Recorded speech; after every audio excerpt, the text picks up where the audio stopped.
Thanksgiving in Portland was supposed to feel warm candles on the table, the smell of roasted turkey, my little sister's quiet humming in the kitchen. Instead, my father set down his fork, looked me straight in the eye, and said, "Hannah, you need to leave." For a second, I thought I'd misheard him. I froze, fork halfway to my mouth. My mother's gaze darted away. My brother Ethan stared at his plate, pushing mashed potatoes around as if they might swallow him whole. "This is our thanks for your little support," my dad added, shaking his head. Little support. I'd been living here for months, paying for groceries, covering the internet bill, even putting gas in their car when they were short. But in that moment, I knew this wasn't about groceries or bills. This was about something else. Something we'd argued over just days ago. And it was about to get ugly. I stared at M. "You're not pulling your weight," he said, his voice calm, almost bored. I let out a sass. I wanted to list every bag of groceries I'd bought, every bill I'd covered, every time I'd swiped my card when they were short at the gas station. But what was the point? My mother finally spoke, her voice quiet, almost rehearsed. "Hannah family supports each O." It stung because that was exactly what I had been doing. Supporting them, carrying them, Eve. I set my fork down and leaned back. And what exactly have my father's eyes narrowed, the conversation ending in his mind? The words landed like a slap. And then it hit me, this wasn't about rent or chores or the gross. They had asked me to pay for a vacation. Not just a weekend getaway, but a full-blown luxury resort in Maui, flights, hotel, the works. At first I'd laughed, thinking they were kidding. When I realized my dad's face had gone dark, my mom had given me a look like I'd just spit in her drink. Ever since then, the air in the house had been different, less talking, more slammed doors, and now on Thanksgiving, they were cutting me loose. I pushed my chair back, the legs scraping hard against the floor. "Fine, I'll go. But I'm done paying for anything." "Groceries, bills, gas done?" My father smirked. "Go ahead. See how long you last on your own." I glanced at Ethan and my little sister Maddie. Neither looked up. I knew they wouldn't say a word. That night I packed everything I owned, which as it turned out wasn't much. I hadn't really unpacked when I moved back in. It had always felt temporary, like I was just waiting for the next chapter to start. I found a tiny apartment in Beaverton. The walls were thin, the paint chipped, and the faucet dripped no matter how tight I turned it. But it was mine. For the first time in months, my paycheck stayed in my account. No surprise. "Can you cover this?" texts Gnome, being guilt-tripped into paying for takeout. I could buy myself a coffee without thinking about how much the electric bill was going to be. The first few nights, the quiet felt strange, too quiet. I kept expecting my phone to buzz. My mom checking in, my sister asking if I wanted to hang out, but the screen stayed dark. It hurt more than I wanted to admit. They had cut me out completely, like I'd never been there. And maybe I should have been angry. Maybe I should have been relieved. But mostly I felt empty. Still, I told myself this was for the best. I didn't need the constant tension, the passive-aggressive comments, the unspoken expectation that I'd fix every financial hiccup they had. This was a fresh start, my own place, my own life. Or so I thought, because exactly 1 month later, my phone rang, and the name flashing on the screen was the last one I expected to see. The screen lit up with one word: Mom. I just sat there staring at it, my fork hovering over a container of leftover Thai takeout. My first thought was, why now? They hadn't called, not once. No. "How's your new place?" No. "Are you doing okay?" Nothing. The last words my father said to me were basically, "Don't let the door hit you on the way out." I should have let it ring. I should have let it go to voicemail. But something about the timing, a whole month of silence, made my stomach twist. I swiped to answer. "Hello." For a second, all I heard was background noise, muffled voices, the clatter of something metallic. Then my mom's voice came through, softer than I remembered. "Hannah, we need your help." I almost laughed. "What's the matter?" "Out of Wi-Fi. Grocery store closed early." Silence. Then she said, It's Ethan. My chest tightened. What about him? She hesitated, and I could hear my dad's voice in the background low and sharp. She covered the phone for a second, then came back on. He lost $25,000. I blinked. He what? He gambled, she said quickly, as if saying it faster would make it less insane. I pressed a hand to my forehead. How does a 20-year-old even get $25,000 to gamble? Another pause. He borrowed it. The room seemed to shrink around me. From who, a bank? Not exactly. My mind jumped to the obvious. You mean loan sharks? She didn't answer, which told me everything I needed to know. And when does he have to pay this back? I asked. End of the week. I exhaled hard. And let me guess, you have nothing. We're already maxed out on the credit cards, she said, her voice cracking. We don't even have enough for next month's rent. I leaned back in my chair, staring at the ceiling. It would have been so easy to say no, not my problem. Figure it out yourselves. After all, these were the same people who kicked me out like trash on the curb. But Ethan, he was my brother, and as much as he could be an immature pain in the ass, if he owed $25,000 to the wrong people, this wasn't just a learn your lesson situation. This could get dangerous fast. I can cover some of it, I said finally. I heard her let out a breath, like she'd been holding it the entire call. Thank you, Hannah, don't. Hannah, I cut in. I'm not doing this for you or Dad. I'm doing this so Ethan doesn't end up in a hospital or worse. And he's going to pay me back every cent. Of course, she said quickly, almost too quickly. I didn't believe her. But I also didn't care at that moment. I grabbed my coat and keys, the November rain tapping at the windows like impatient fingers. The drive back to my parents' house felt surreal. The streets glistened under the streetlights, and a few houses still had their Christmas decorations up from last year, even though it was barely December. When I pulled into their driveway, my stomach tightened. Part of me wanted to throw the car in reverse and head home. But I stepped out, crossed the wet sidewalk, and before I could even knock, the door opened. My mother stood there looking tired, older somehow. Come in, she said. The house smelled the same cinnamon air freshener and cheap candles, but the air inside was heavier than I remembered.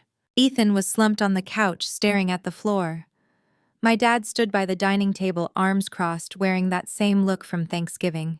Nobody said a word, and in that silence I realized this wasn't just going to be about the money. I stayed standing for a moment, the front door still open behind me, rain mist drifting in. Nobody moved. Finally, I broke the silence. All right, someone tell me what the hell happened. Ethan didn't look up. My mom sat next to him on the couch, her hand on his back like he was 5 years old and had just scraped his knee. My dad was the one who spoke. Your brother was an idiot. That's what happened, Ethan finally mumbled. I didn't mean for it to get this bad.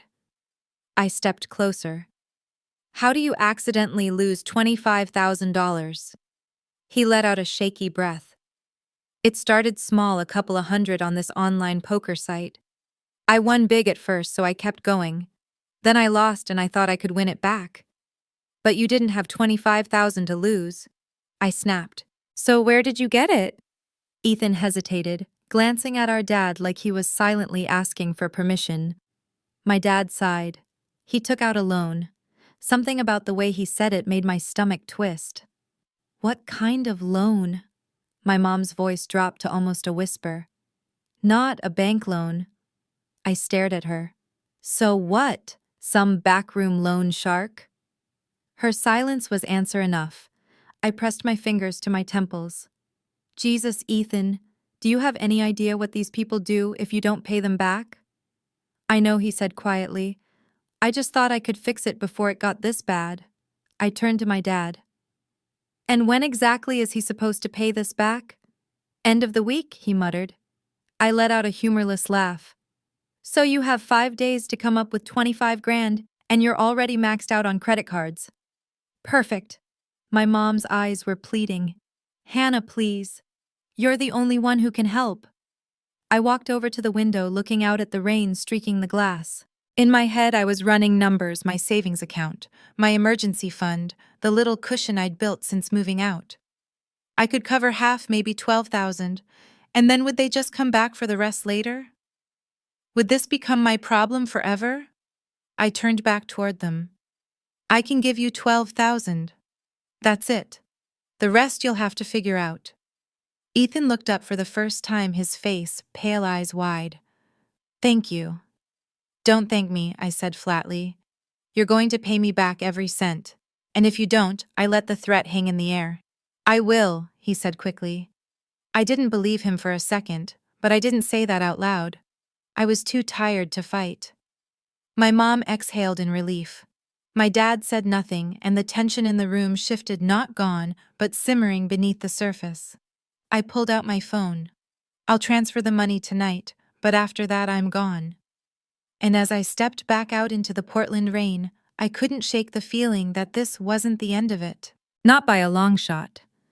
That night, I sat at my kitchen table, laptop open, staring at my online banking screen. $12,000. It wasn't everything I had, but it was close enough to make my stomach knot. My fingers hovered over the keyboard for a long time before I finally hit send. The confirmation email popped up. The money was gone. I told myself it was the right thing to do. Not for my parents, they'd never appreciate it, but for Ethan. Because as stupid as his choices had been, I didn't want to see him get hurt. An hour later, my mom texted, "Got it, thank you." No emojis, no warmth, just those 4 words. The next morning, I woke up feeling lighter. Not happy exactly, but relieved that the crisis was handled. Days passed, then weeks, and for the first time in months, my phone stayed silent. No frantic calls, no guilt trips. I went to work, came home, made dinner in my little kitchen. The quiet was strange, but not unwelcome. I'd almost started to believe that maybe, just maybe, helping them had closed some invisible chapter between us, that the worst was behind me. 4 weeks after the transfer, I decided it was time to check in. Not with my parents, God no, but with Ethan. I wanted to see if he was making any effort to pay me back. I dialed his number. It rang 4 times before he picked up. "Hey," he said, his tone casual, like I'd called to chat about the weather. "Where's my money?" I asked. No small talk. There was a pause. "I don't have it yet." I gritted my teeth. "Ethan, you said you'd start paying me back right away. It's been a month. You could have at least sent me $20 just to show you're trying." "I will," he said quickly. "I just need more time." "More time," I scoffed. "You had time to dig yourself into a hole. You should be sprinting to climb out of it." He went quiet. I could hear faint noises in the background. Video game sound effects. "You're screwing around, aren't you?" I said. "No, I don't care about excuses." I cut him off. "I bailed you out. I didn't have to, but I did. And now you're acting like this is optional." "It's not like that," he said, defensive now. "Things have just been hard." I let out a bitter laugh. "Things are about to get harder if you keep this up." There was nothing but silence on the other end. "Figure it out," I said, and hung up. For the rest of the week, I kept waiting for a text from him, a tiny repayment something. Nothing came. By the weekend, I'd made up my mind if Ethan wouldn't pay me back, I was going to find another way to make him and the rest of them feel the weight of what they'd done. And as much as I told myself it was just about the money, a part of me wanted them to feel just a fraction of the anger I'd been carrying since Thanksgiving. By Sunday afternoon, I'd had enough. I was making coffee when it hit me I was still paying for their damn Wi-Fi and the cable and probably their streaming services too. All because when I moved back in, I'd put the bills in my name. When I left, I figured they'd switch it over. Of course they hadn't. I opened my laptop, logged into the internet provider website, and there it was, my name on the account charges hitting my bank every month. My jaw tightened. A few clicks later, the cancellation confirmation flashed across the screen. Internet gone, cable gone, Netflix, Hulu, Disney Plus, all of it terminated. It felt good. Not petty, not childish, just fair. If they couldn't respect me enough to pay me back, They didn't get to use my money to binge sitcoms and stream cooking shows. The next morning, at exactly 91:17 a.m. rang. It was Mom. Hannah, she said, her tone already sharp. The internet's down. I feigned confusion. That's weird. Must be a local outage. She huffed. Can you look into it? Maddie has schoolwork and we can't even watch TV. I smiled to myself. Oh, I already know what happened. A pause. What do you mean I canceled it? I said plainly. There was silence then. I canceled everything. Internet cable streaming services gone. Her voice jumped an octave. Why would you do that? Maybe because I was still paying for it. You know, with the money I'm apparently never getting back. But your sister needs it for school, she snapped. Then maybe, I said slowly. You should pay for it yourselves. I could hear my dad in the background. What's going on? Hannah canceled the internet, Mom hissed. Good, Dad said, his voice dripping with disdain. We don't need her. I laughed. Let's see how long you last without Wi-Fi, Dad. There was a shuffle. Then his voice came through the line, sharp and low. Listen, you little. I hung up before he could finish. For the first time in a long while, I felt in control. This wasn't revenge for the sake of revenge. It was about boundaries, about saying no more. But deep down, I knew my family. I knew they wouldn't just take the loss quietly. They never did. 3 days after I cut them off, I came home from work and immediately knew something was wrong. The hallway light was on. I never left it on. My stomach tightened as I slid my key into the lock. Except the door wasn't locked. The knob turned easily. I froze. I always locked my door. Always. I pushed it open slowly. The smell hit me first. Dust and something faintly metallic, like old coins. Then I saw it. The living room was a disaster. Couch cushions tossed to the floor, drawers yanked open, clothes spilling out. My coffee table was flipped on its side and my TV gone. My heart pounded as I hurried to my desk. The laptop I used for work gone too. A couple of boxes in the corner had been ripped open. Contents scattered. This wasn't a random break-in. They didn't take my jewelry or the little cash I kept in the kitchen drawer. They took my electronics, the things they could pawn quickly. My throat went dry. I already knew who had done it. It wasn't some stranger. It was them. I grabbed my phone and dialed 911, my hands shaking. The police officer who showed up was a middle-aged man with tired eyes. He took one look around and started jotting notes. Any suspects? He asked. I think it was my parents and my brother, I said without hesitation. His eyebrows lifted. Family. Yes, they kicked me out last month. Things haven't been great since then. I told him about Thanksgiving, about the loan sharks, about the $12,000, about cutting off the internet. When I finished, he just nodded slowly. You want to press charges? The question hung in the air. Part of me hesitated, not because I doubted they did it, but because pressing charges would make it real. This wouldn't just be family drama anymore. It would be legal, permanent. But then I thought about my dad smirking at me across the dinner table, my mom's quiet manipulations, Ethan promising to pay me back, and then blowing me off. And now this. I straightened my shoulders. Yes, I do. The next day I was at work when my phone rang. Mom, I answered. What do you want? What did you do? She demanded, her voice practically shaking with rage. You broke into my apartment and stole my stuff, I said evenly. What did you think was going to happen? It wasn't a big deal. I cut her off. You just what taught me a lesson. Took what you thought you were owed. There was a pause, then her voice softened in that way she thought could still guilt me. You didn't have to call the cops, Hannah.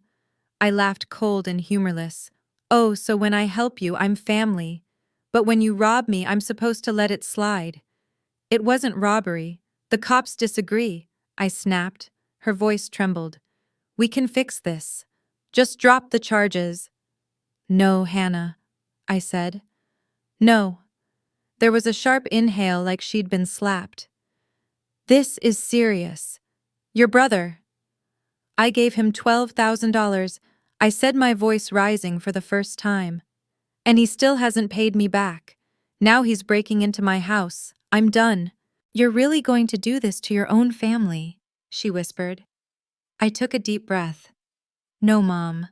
You did this to yourself. And I hung up. 2 days later, the police called. They'd found my TV and laptop at a pawn shop in downtown Portland. The seller's name on the receipt: Ethan Miller. It was all they needed. Ethan was arrested for burglary. My parents were charged as accomplices. I didn't go to the hearing. I didn't need to. The evidence was airtight pawnshop record security footage. Ethan pleaded guilty, probably hoping for leniency. My parents tried to claim they didn't know what he was doing. No one believed them. They all got probation, no jail time. But now they had criminal records. For once, the consequences were theirs to carry, not mine. It was a Tuesday evening when my phone buzzed with a number I didn't recognize. I almost let it go to voicemail after the week I'd had. I wasn't in the mood for spam calls, but something made me swipe to answer. Hannah, a deep, raspy voice asked. Yeah, who's this? It's your grandfather. I sat up straighter. My grandparents lived down in Salem. We spoke maybe twice a year, usually around holidays. Is it true, he said slowly, that your parents and Ethan stole from you? I hesitated, glancing out my apartment window at the rain streaking down the glass. Yes, I said finally. It's true. There was a long pause. When he spoke again, his voice was colder. They will regret it. I didn't ask what he meant. I didn't need to. I never found out exactly how it happened. Maybe my grandparents confronted them directly. Maybe they just cut them off without warning. But the fallout was immediate. No more covering the rent when Dad's hours got cut. No more grocery money slipped into Mom's purse. No more bailing Ethan out of trouble. For the first time in decades, my parents were on their own. And then came the final blow. A week after that call, I came home to find an envelope taped to my apartment door. Inside was a cashier's check, $12,000, the exact amount I'd given Ethan. There was a note written in my grandmother's careful handwriting. We don't want you to carry that burden. You acted with more integrity than anyone else in this family. This is not for your parents. This is for you. I read it 3 times, the words sinking in like sunlight after a storm. When I called to thank them, my grandmother was the one who answered. You've done more for them than they ever deserved, she said. We're proud of you, Hannah. I swallowed hard. It doesn't feel like something to be proud of. It just feels sad. That's because you still care, she said gently. And that's not a weakness. But you can care and still protect yourself. Her words stayed with me long after the call ended. A few days later, Ethan texted me. Sorry about everything. That was it. No explanation, no offer to make things right. Just 6 hollow words that probably took him 10 seconds to type. I didn't reply. I didn't need to, because for the first time in years, I felt like I wasn't tied to their chaos anymore. The money in my account wasn't just repayment. It was proof that someone in the family saw what had really happened. Proof that I wasn't crazy or overreacting or too sensitive. And maybe, just maybe, it was the start of finally living without waiting for the next disaster to hit my doorstep. I didn't hear from my parents again after that. Not a call, not a text, not even one of those passive-aggressive Facebook posts my mom liked to write when she wanted to make herself the victim. And honestly, the silence was a gift. For so long, I'd been tangled in their mess, fixing problems I didn't create. Emptying my savings to plug the holes they kept poking in their own lives. I thought that was what family was supposed to do. But helping them never meant we were closer. It just meant they took more. I started noticing little things in my daily life. My paycheck stretching farther. Grocery shopping without calculating how much extra I'd need to help out somewhere else. Even the air in my apartment felt different, lighter, freer, like the walls had stopped closing in. It was strange, though. There were moments when I'd reach for my phone almost out of habit, ready to check if they needed anything. Then I'd remember they weren't my responsibility anymore. That thought didn't make me cold or heartless. It made me whole. One Friday night, I walked through downtown Beaverton, the streets buzzing with the glow of storefronts and the smell of late-night food trucks. I stopped at a coffee cart, ordered something I used to call too expensive, and sat on a bench watching the rain gloss the pavement. I thought about the Hannah who moved back in with her parents months ago, the one who felt like she had to prove her worth by paying for everything. The one who thought family helps family meant sacrificing herself over and over again. That Hannah was gone. Not because I'd stopped caring, but because I'd learned the difference between helping and enabling. If they ever got into trouble again, and I knew they would, it wouldn't be my problem. I wouldn't be the safety net, the emergency fund, the silent rescuer they could count on to bail them out without question. They'd have to live with the choices they made, just like I'd learned to live with mine. And maybe somewhere down the line they'd understand what they lost. Not just the money, not just the services, but me. But I wasn't going to wait around for that realization. A week later, I deposited my grandparents' check. It didn't erase what happened, but it closed the loop. That money was no longer hanging over me like some unspoken debt, and neither were they. When I saw my balance afterward, I smiled not because of the number, but because every dollar in that account was mine. No strings, no guilt, no one waiting in the shadows with their hand out. I don't know what's next for them. I don't plan to find out. But I do know what's next for me.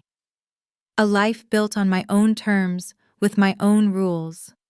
Where my worth isn't measured by how much I'm willing to sacrifice for people who'd never do the same for me.